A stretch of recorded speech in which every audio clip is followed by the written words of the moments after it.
ഇടുക്കി പെരുവന്താനത്തിനു സമീപം കാട്ടാനാക്രമണത്തിൽ കൊല്ലപ്പെട്ട Sophia TR&T എസ്റ്റേറ്റിലെ വന്യജീവി ശല്യത്തിന്റെ ഭീകരത ബ്ലോക്ക് റിസോഴ്സ് സെന്റർ ഓഫീസർമാരോട് വിശദീകരിക്കുന്ന ദൃശ്യങ്ങൾ ന്യൂസ് മലയാളത്തിന്. സ്ഥിരമായി 20 ആനകളുടെ കൂട്ടം മേഖലയിലെത്തിയിരുന്നു. ആനകളുടെ മുന്നിൽ നിന്നും രക്ഷപ്പെട്ട കഥയും മരിച്ച സോഫിയയും കുടുംബവും വിവരിക്കുന്നുണ്ട്. ആ ദൃശ്യങ്ങളിലേക്ക്.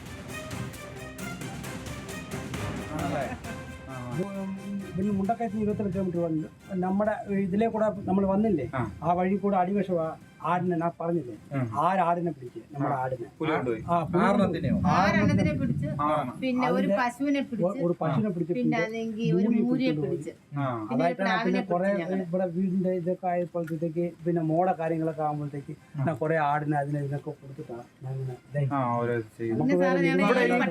5 പട്ടികളെ പിടിച്ചു. പട്ടി ഇവിടുന്ന് കൊണ്ടുപോയി നമ്മുടെ മുറ്റത്ത് നിങ്ങൾ പുലി വരുമ്പോ ഇവിടെ കഴുത്തിന് പിടിച്ചോണ്ട് പോകുമല്ലേ? കണ്ടിട്ടുണ്ടോ? പിന്നെ ഞാൻ ഓടി വീണ് എന്റെ മുട്ടൊക്കെ ഇതായി. ഞങ്ങൾ മെഡിക്കൽ റെസ്റ്റ് ചികിത്സയൊക്കെ ആയിരുന്നു. വീട്ടിനകത്തുനിന്ന് ഇറങ്ങി വന്നതാണ്. പട്ടിയെ ഇങ്ങനെ പിടിച്ചപ്പോഴത്തേക്ക് ഞാൻ പറഞ്ഞു നീ ഇറങ്ങരുത്, ഞാൻ പോകാൻ പറഞ്ഞു. ഞാൻ ഇറങ്ങുന്ന മുമ്പ് ഇവരെ ഇറങ്ങി വന്നിട്ട് ഇവിടെ നിന്ന് താഴത്ത് വീണ് പുലി ഇറങ്ങിയോ? പുലി ഓടി. പുലി അപ്പനെ പട്ടിയെ പിടിച്ചിട്ട് താഴട്ടി ആടി. പട്ടിയെ കൊണ്ടുപോയോ? അത് 50-60 കിലോ വരെ അത് എടുക്കും. ഇത്രയും ഉണ്ട് സാറേ. ശരിക്കും പറയണേ 27 കിലോമീറ്റർ ഉണ്ട് ഇവിടുന്ന്. 27 കിലോമീറ്റർ കറക്റ്റ് ഉണ്ട്. ഈ നാളെ വണ്ടി നമ്മൾ ഇത്ര നടന്നു കയറി ഞങ്ങളുടെ തന്നെയല്ല പിടിച്ച പുറത്തുകാരൻ ഒരു വീടുണ്ട്. 2 പെൺപിള്ളേരും അച്ഛനും അമ്മയും താമസിക്കുന്നത്. അവരുടെ ഒരു 10-15 പശുവിനെ ആടിനെ ഒന്നിനെ കൊണ്ടുപോകുന്നു. പിന്നെ പിടിച്ചോണ്ട് പോയി പശുവിനെ. പിന്നെ നമ്മുടെ ഇത്ര ആനയും ഈ ആന ഇങ്ങനെ നിൽക്കുക.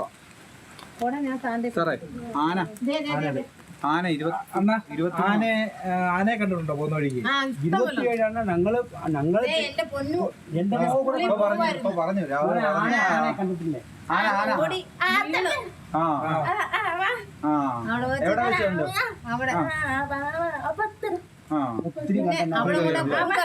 പുള്ളി പോകുമ്പോ കാണിക്കും നിങ്ങൾ അങ്ങോട്ട് പോകും.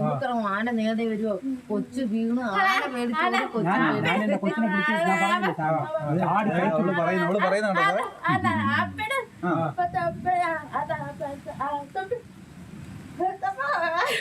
ആന ഇങ്ങോട്ട് കയറി വരുമോ? നമ്മൾ ആനയോട് പറഞ്ഞെന്ന്.